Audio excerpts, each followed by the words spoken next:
Wadabalihu rahimahullah wa nafa'ana bihi wa bi'um bidawrani amin ya rabbal alamin. Kita lanjutkan hadis ke 257.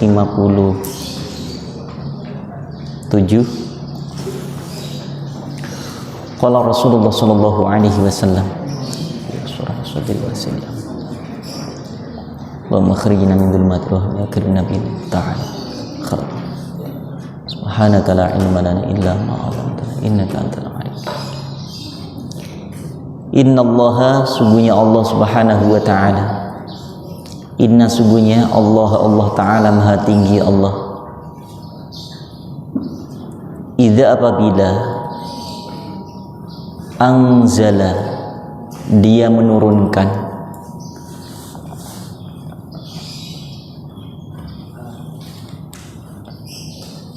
anzala dia menurunkan, ahatan siksa atau azab, ahatan siksa atau azab, min dari as-samai langit, min dari as-samai langit, ala atas ahlil ardi, ahli penduduk al-ardi bumi, ala atas ahli penduduk al-ardi bumi. Surifat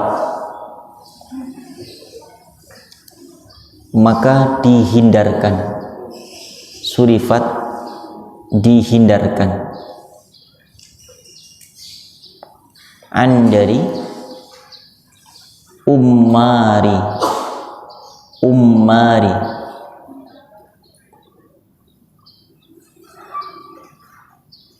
pemakmur, al-masajidi masjid-masjid atau rumah Allah.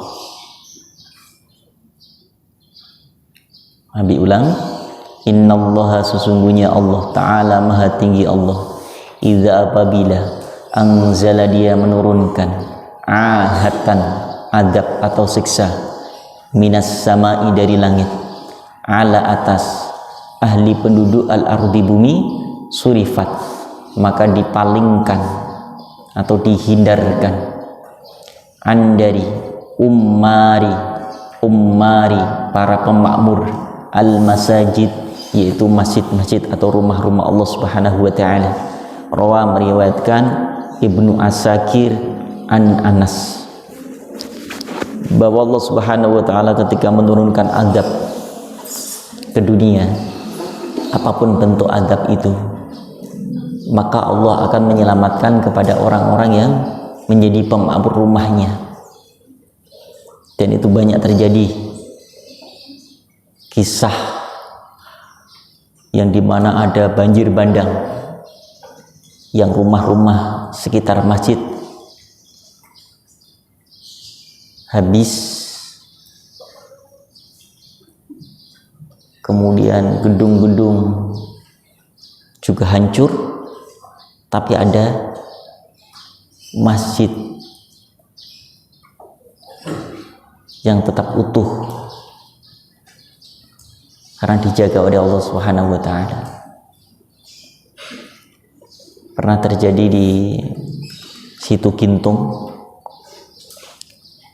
di pasar Jumat ya, mungkin 3 tahun yang lalu kalau nggak salah. Itu ada banjir yang luar biasa, kanan kiri rumah hancur, dan orang-orang pun yang di rumah masih terlap dengan tidurnya karena ikut hanyut di bawah banjir itu. Tapi ada seorang yang di dalam masjid berzikir kepada Allah, membaca ayat-ayat Allah.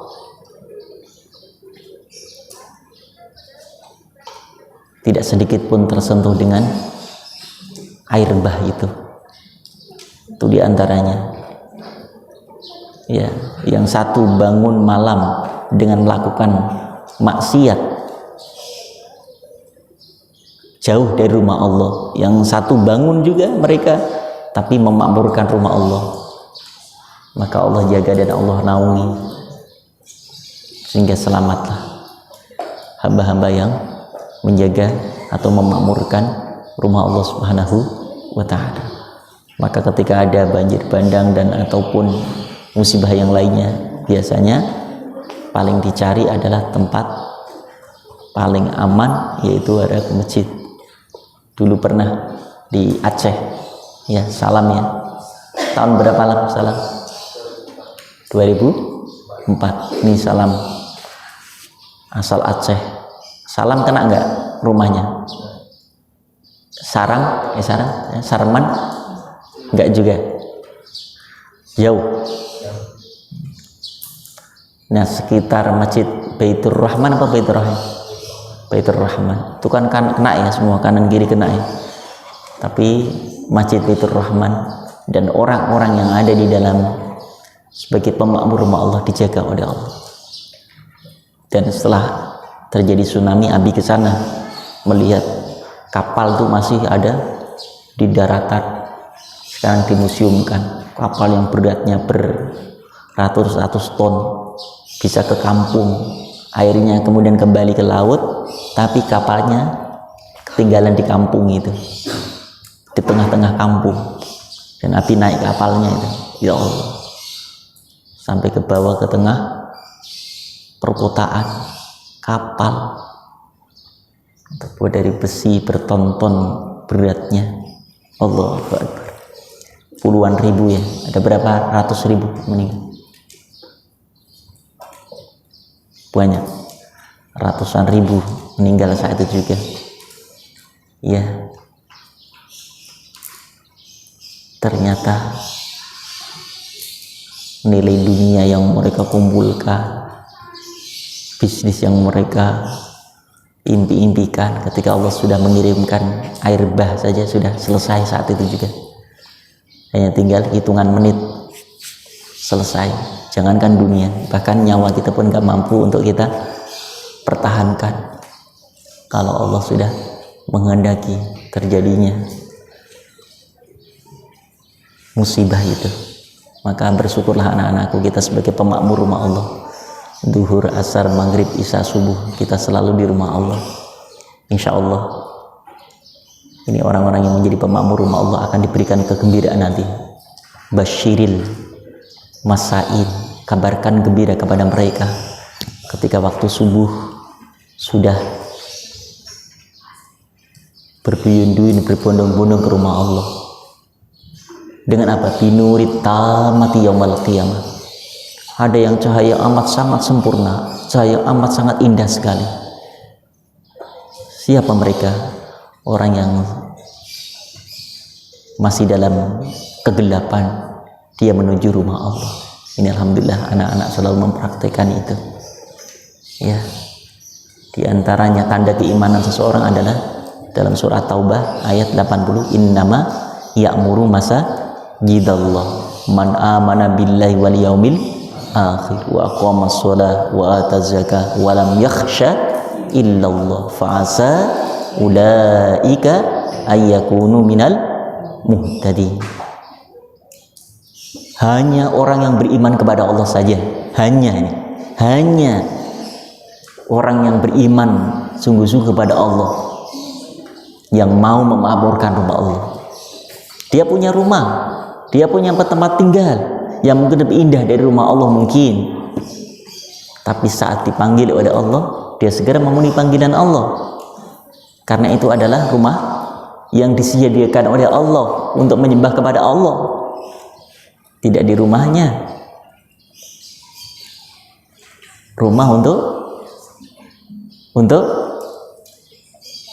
istirahat, untuk sholat sunnah-sunnah, tapi ketika saat wajib maka hendaknya kita penuhi. Nah, itu ternyata ciri daripada keimanan seseorang. Kalau ingin tahu keimanan seseorang sungguhnya, yaitu dan surah Al-Anfal misalnya ayat 2, 3, 4 juga di sana tanda keimanan seseorang disebutkan oleh Allah. Ciri keimanan seseorang, ketakwaan, diuraikan oleh Allah secara terperinci. Innamal mu'minuna alladzina idza dzukirallahu wajilat qulubuhum. Tanda keimanan seorang adalah idza dzikirallah, ketika disebut nama Allah, wajilat qulubuhum, bergetar hatinya.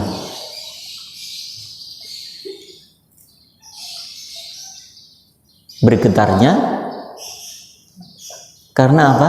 Yang memanggil mungkin teman kita, sahabat kita, teman santri kita, tapi hakikinya adalah Allah yang mengundangnya. Seakan-akan, oh hei hambaku, kalau engkau beriman kepadaku, ayo penuhi panggilanku. Hei hambaku, kalau engkau benar-benar bertakwa kepadaku, ayo rukuk sujud kepadaku. Dan disinilah tempatnya aku siapkan untukmu untuk bersujud dan rukuk kepadaku. Seakan-akan Allah mengundang, memanggil kita. Wajilat dengan serta-merta, lalu dia tinggalkan semua aktivitasnya, kesibukannya, meetingnya, bahkan sekolahnya. Begitu ada bel Allahu Akbar, Allahu Akbar, hendaknya para guru menyelesaikan tugas belajar mengajarnya. Lalu anak-anak kemudian diarahkan, Allah telah memanggil. Justru belajar itu, ngaji itu untuk mengenalkan kecintaannya kepada Allah harus melebihi kepada kecintaan kepada siapapun. Itulah hasil sekolahnya, itu hasil ngajinya. Tapi ternyata ngaji, sekolah ternyata semakin menjauhkan dirinya dari Allah. Nggak ada manfaat apa yang telah diketahuinya. Ya, itu bisa sia-sia. Banyak ya orang yang sukses secara duniawi, tapi nggak sukses di ukhrawinya. Nah, ini anak-anakku, padahal Allah berikan luar biasa jaminan. Sekaya-kayanya orang di dunia, paling berapalah yang dimilikinya. Tapi ada orang yang paling kaya, disebutkan oleh Rasulullah. Siapa mereka? Salatul fajri khairun minat dunya wa ma fiha. 2 rakaat fajar atau qobliyah subuh itu khairun minat dunya wa ma fiha, lebih baik daripada dunia serta isinya. Allahu Akbar. Kalaupun ada orang kaya kemudian memberikan uang, siapa yang sholat subuh atau sholat qobliyah subuh, saya kasih 10 juta. Kemudian setiap orang datang ke masjid itu diberi oleh sang kaya itu. Kira-kira sampai kapan, sampai mana pemberian itu akan berakhir kan? Karena habis uang itu akan diberikan. Tapi Allah terus setiap subuh memberikan itu hadiah itu. Khairun minat dunya wa ma fiha. Khairun minat dunya wa ma fiha. Ayo hamba-hambaku. Kok ada orang yang enggak terpanggil hatinya, enggak tergerak hatinya untuk mendapatkan dan meraih itu, memilih dunia yang hanya secuil yang ia dapatkan. Allahu Akbar. Nah, itu perlu dipertanyakan keimanannya, karena Allah sendiri yang menyampaikan, Allah sendiri yang mengabarkan bahwa di antara ciri keimanan adalah idza dzukirallahu wajilat qulubuhum. Yang kedua, innama ya'muru masajidallah man amana billahi wal yawmil akhir. Enggak berapa lama kok hidup di dunia. Ya, kenapa enggak segera memenuhi saat Allah memanggil? Kalau kita selalu memenuhi panggilan Allah, pasti Allah akan penuhi keinginan kita. Kalau kita mengabaikan keinginan Allah, panggilan Allah, jangan harap Allah akan penuhi keinginan kita. Bismillahirrahmanirrahim. Innallaha, sesungguhnya Allah Ta'ala maha tinggi Allah, istakhlaso,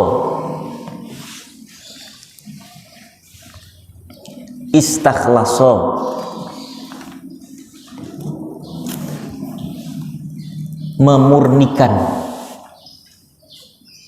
istakhlaso memurnikan,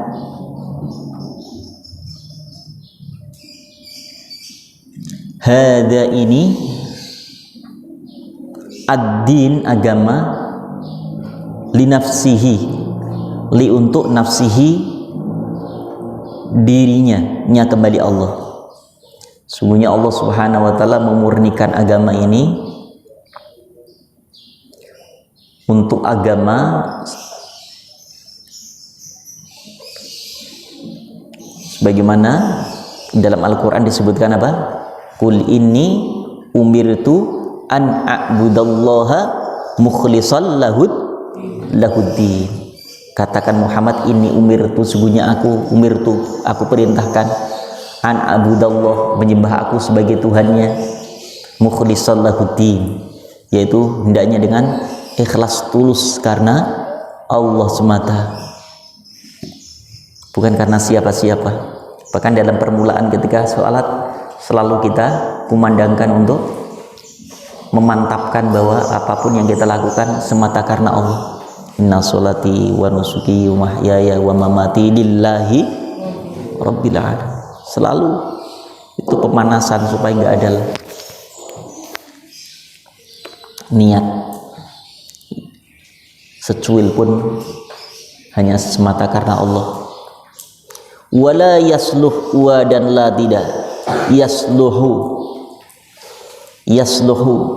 maslahah atau menjadi baik, yasluhu baik, layak, yasluhu maslahah, lidinikum, li untuk dinikum, agama kalian, illa kecuali as-sakha'u, as-sakha'u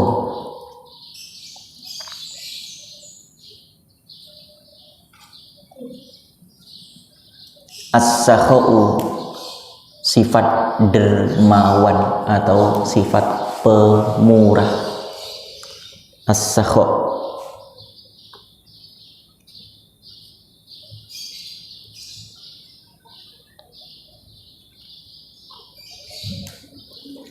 wa dan husnu baik atau mulia, al-khuluqi budi pekerti.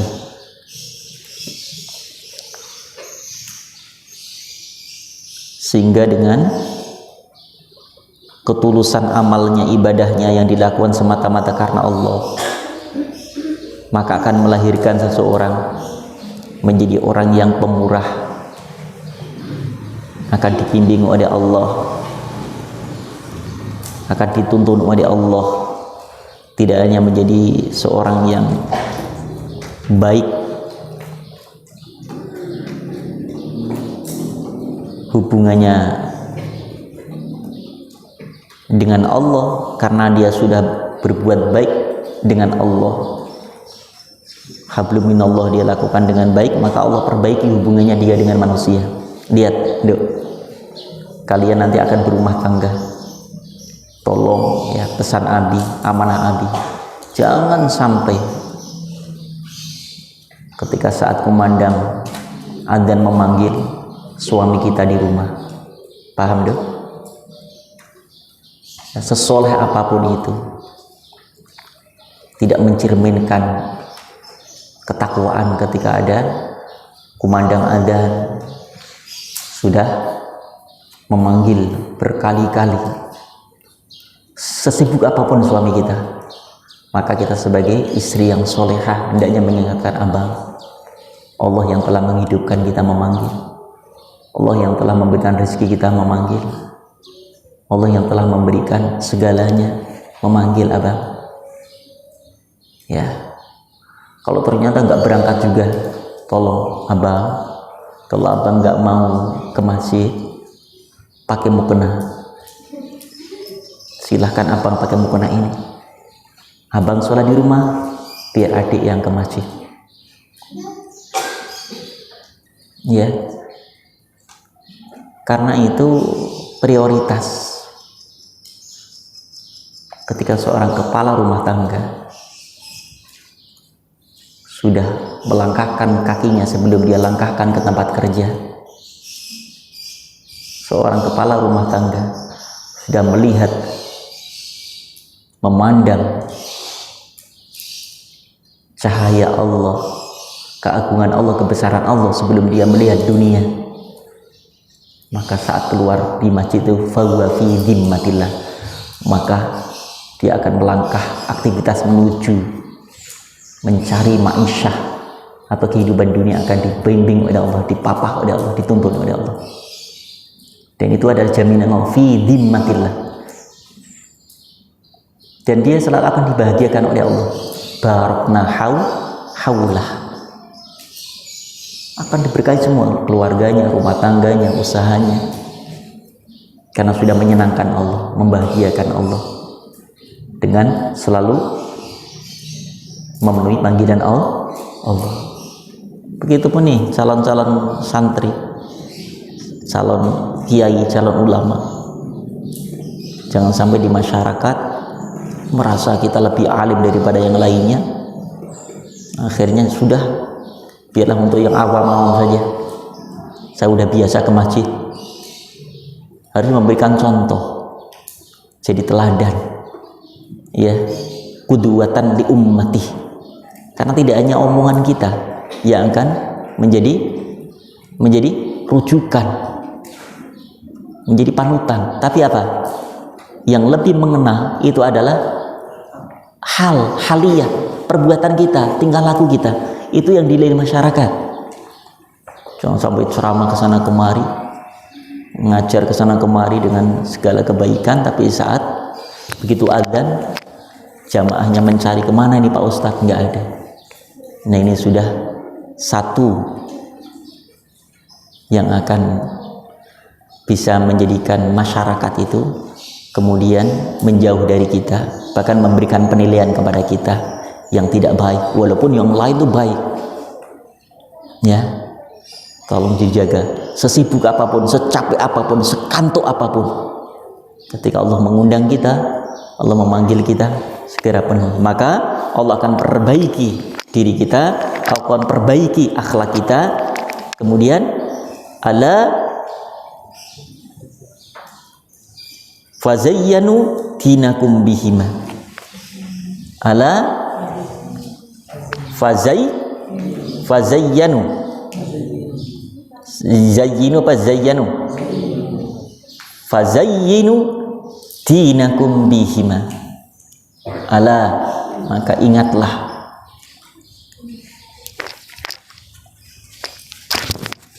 Atau ala, karena itulah boleh. Fazayyinu, fa maka zayyinu, hiasilah. Hiasilah dinakum, agama kalian. Dinakum, agama kalian, bihima, dengan keduanya. Dinakum, agama kalian, bihima, dengan keduanya. Keduanya apa? Yaitu sifat dermawan dan mulia akhlaknya.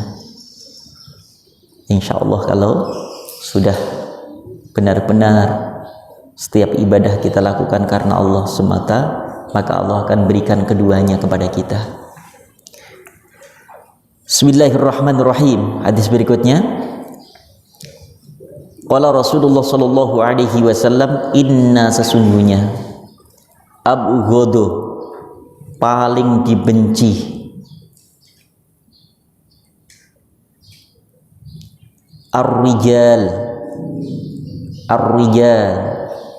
yaitu kaum lelaki. Kok nggak ada perempuan Ustadz, nggak ada perempuan abi untuk mewakili ini? Bukan kemudian nggak ada perempuan. Ar-rijal, yaitu golongan laki-laki. Ilallah, kepada Allah. Ilallah, kepada Allah.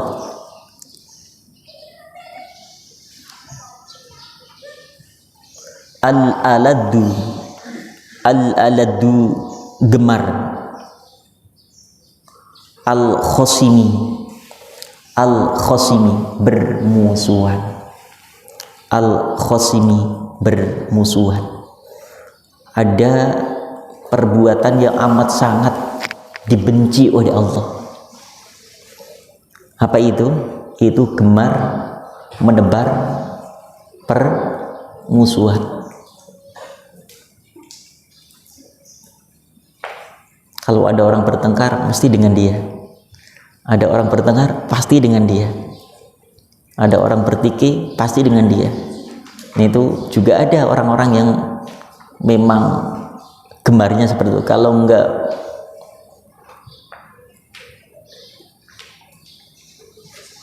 ada dia, enggak rame. Enggak ada lo, enggak rame gitu kan. Itu sponsor apa itu? Iklan apa itu?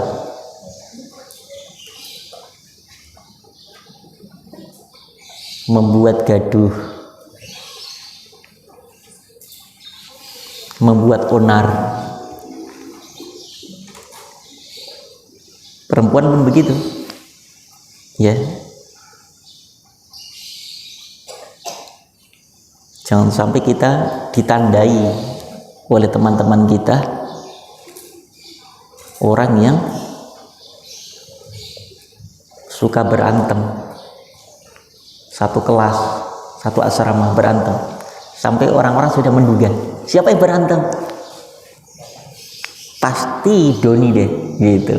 Besok lagi ada berantem tuh di sana, yang berantem siapa? Pasti Doni. Di sana lagi siapa lagi? Pasti Doni. Nah, itu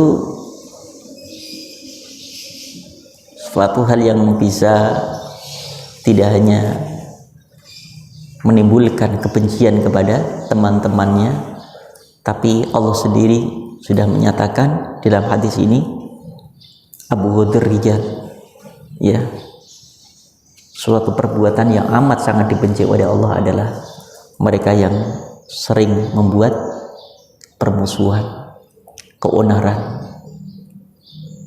kerusakan.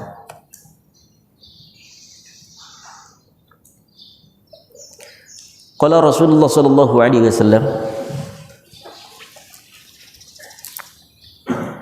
apalagi yang akhwat ya, jangan sampai juga ada cerita atau ada omongan dari teman-teman yang ngomongin ini siapa? Itu ya teteh itu ya, pasti yang ngomongin, pasti yang nyampein pasti teteh, nggak ada yang lain. Sampai ditandai keburukannya. Inna sesungguhnya alladina, orang-orang yang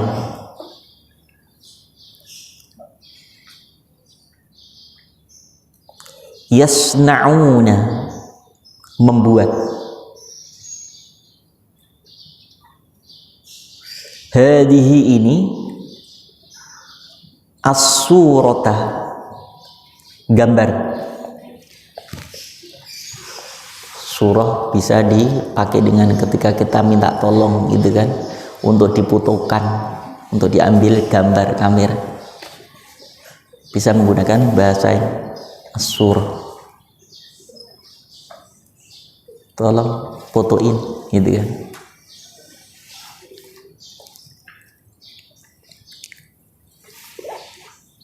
Yu'adzibuna yaumal qiyamah, yu'adzibuna akan yu'adzabuna, yu'adzaya, yu'adzabuna akan disiksa, dimajhulkan ini, yaumal qiyamati, yauma pada hari, al-qiyamati hari kiamat. Fayuqalu, famaka yuqalu dikatakan, yuqalu dikatakan, lahum kepada mereka,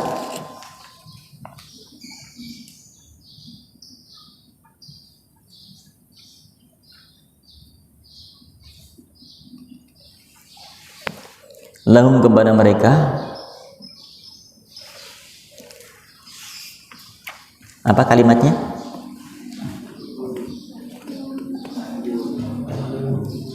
Ahyu, ahyu, hidupkanlah, ahyu, hidupkanlah,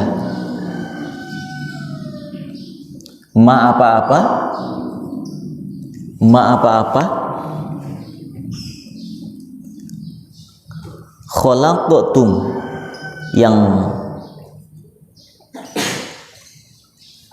kalian telah ciptakan, khalaqtum, yang kalian telah ciptakan, dari kata khalaqa. Orang meriwayatkan bu hadis asy-Syaikhani, yaitu Imam Bukhari dan Muslim. Jadi ini larangan kita menggambar. Yang gambar itu berupa makhluk hidup,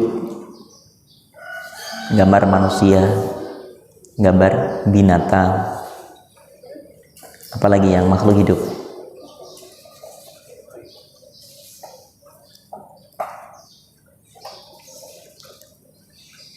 Sampai Allah Subhanahu wa taala kemudian perintahkan nanti ketika saat di akhirat, orang-orang itu diseru oleh Allah, ahyu ma khalaqtum, ahyu ma khalaqtum. Ayo, karena kalau kamu telah membuat ciptaan seperti ini, seakan-akan ini menyerupai kekuasaan Allah dengan menciptakan makhluknya. Sekarang ayo beri dia nyawa, kasih dia roh, hidupkan. Kira-kira mampu nggak memberikan roh? Nggak mampu.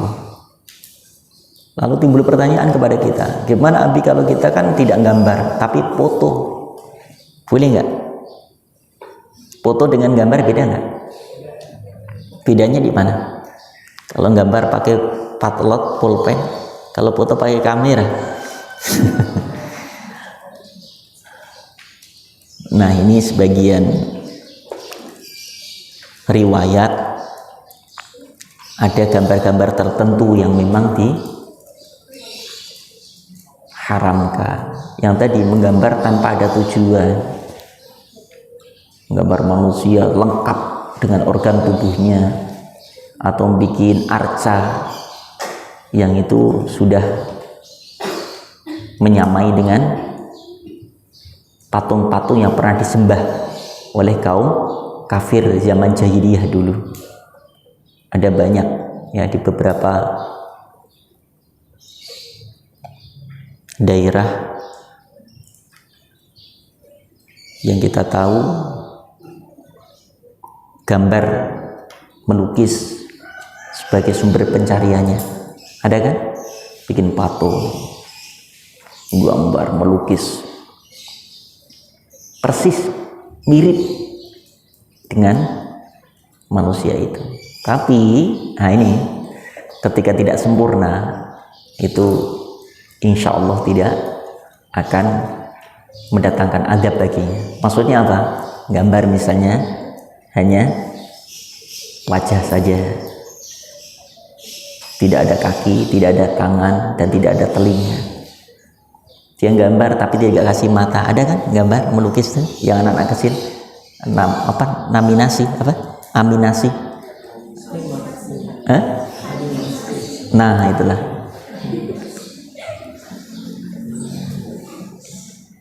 Bagaimana kalau bikin boneka, orang yang jualan itu banyak boneka? Apakah nanti di sana suruh memberikan nyawa? Itu yang jualan di jalan-jalan. Kira-kira gimana? Induk? Suruh ngasih nyawa nggak boneka-boneka itu? Karena ada kakinya, ada telinganya, ada matanya. Suruh ngasih nyawa nggak kira-kira? Genduk? Kira-kira gimana jawabannya? Jawab aja, salah nggak apa-apa, nggak suruh berdiri. Coba kira-kira boneka gimana? Termasuk nggak nominasi dalam hadis ini? Termasuk ahyu ma khalaqtum nggak? Hah? Masuk nggak? Ada yang bilang masuk, ada yang enggak. Kembali kepada hadis Rasulullah di mana ketika Aisyah pernah punya mainan. Ini kalau tujuannya untuk mainan, ya. Pernah punya boneka yang bentuknya kuda yang ada sayapnya. Kuda apa itu namanya? Hah? Poni. Kok poni? Bukan poni. Kalau poni itu potongan rambut yang pas, depannya begini nih, yang poni kayak Shinchan itu. Ya, film siapa namanya? Bobo. Hah? Nah, itu kan poni itu. Rambutnya kayak helm gitu. Itu poni. Ini kuda yang ada terbangnya. Kuda apa namanya? Bukan poni, bukan. Hah? Silikon. Kuda silikon. Ada kuda silikon. Aneh-aneh aja. Pokoknya kuda sembrani lah. Ya, sembrani. Pernah dengar sembrani? Kalau dulu namanya ada buruk. Kalau kita pernah dengar buruk itu kuda badannya tapi kepalanya manusia. Itu ada gambar itu yang dijual seperti itu. Wallahu a'lam. Apa gambar buruk itu seperti itu? Yang jelas itu ketika Rasulullah saat Mi'raj kendaraannya adalah buruk. Kuda tapi ada sayapnya. Ya. Tapi ini Aisyah punya boneka yang bentuknya kuda tapi ada sayapnya. Lalu Rasulullah tahu, dan Rasulullah tidak mengomentari itu dan bahkan mengizinkannya. Nah, kalau boneka mainan yang untuk anak-anak itu, maka tidak termasuk nominasi hadis ini yang harus dituntut untuk memberikan nyawa atau ruh nanti kalau di hari kiamat. Aman ya ibunya yang jualan boneka. Tapi nanti kalau menggambar di buku dicoret-coret gambar, setelah jadi kanan kaki kepala tulisi ini Kak Musa. Gambar satu lagi perempuan sandingan, ini Kak Mutiah. Tulis lagi sedang di pelaminan. Terus ada tulisan selamat ya Kak Musa, Kak Mutiah, ngasih ruh nanti di akhir. Karena gambar keduanya dengan sempurna, matanya, kakinya, tangannya, dengan tanpa ada tujuan apa-apa, tapi benar-benar ingin melukiskan seakan dia mampu dan bisa membuat sebagaimana yang Allah ciptakan. Itu makanya nggak boleh kan di sekolah-sekolah nanti kalian calon guru-guru jangan sampai menyuruh anak-anaknya, ayo sekarang gambar bu guru ya, pokoknya persis mirip bu guru. Yang mirip bu guru dapat nilai 100. Yang nggak mirip bu guru hukum, gurunya padahal kurus digambar gemuk. Marah gurunya, kenapa guru gemuk begini? Kata sang murid, ini nanti 10 tahun yang akan datang bu guru akan gemuk. Ya Allah ya Rabbana. Ya, itu diantaranya. Makanya ada beberapa ulama juga bahkan ini ulama salafin itu ada yang nggak memang gambar pun nggak mau, foto nggak mau, di rumahnya nggak ada foto, di rumahnya nggak ada album. Itu yang ada juga ulama seperti itu. Karena apa? Dia mentakwilkan hadis bahwa gambar apapun lah, mau foto mau apa, dengan tangan, dengan kamera, dengan alat sama saja. Saking takutnya ketika nanti akan dituntut untuk memberikan ruh. Tapi sebagian ulama yang lain foto nggak apa-apa kalau itu untuk apa? Untuk apa kira-kira tujuannya? Kalian foto untuk apa kira-kira tujuannya? Untuk apa? Yang putar untuk apa? Kenangan. Terus putri untuk apa? Kenangan. Foto untuk kenangan. Tolong foto ya untuk kenangan ya. Untuk kenang-kenangan. Kayak nggak nyambung deh. Kamu foto untuk apa? Untuk kenang-kenangan. Mau dikenang sama siapa? Dikenang sama siapa? Untuk dikenang sendiri. Dikenang untuk sendiri. Biasa ngaca nggak anak-anak? Ngaca nggak? Saya pengen kenang-kenangan deh.